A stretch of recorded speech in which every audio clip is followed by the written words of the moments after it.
லஸ்ஸிக்கு தேவையான பொருட்கள் 1/2 லிட்டர் தயிர், கொஞ்சம் butter, 3 table spoon sugar, salt, அப்புறம் 5 ஏலக்காய் வச்சுருக்கேன். ஃப்ளேவர் வேணுன்றவங்க இதை சேர்த்துக்கலாம். இப்போ இந்த தயிரையும் சுகரையும் சால்ட்டையும் நம்ம வந்து மிக்சியில் போட்டு அடித்து எடுத்துகிட்டு வந்துடலாம்.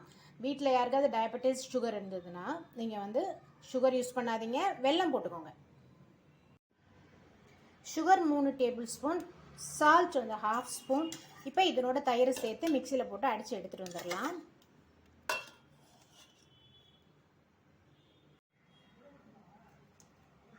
லஸ்ஸி ரெடி ஆகிடுச்சு பாருங்கள். ஐஸ் போட்டு அடிக்காதீங்க, ஃப்ரிட்ஜில் வச்சுருக்க தயிரில் அடிங்க. இப்போ இது கூட கொஞ்சம் பட்டரை மேலே ஆட் பண்ணி டேஸ்ட் பண்ணி பாருங்கள். சுவையான லஸ்ஸி ரெடி ஆகிடுச்சு.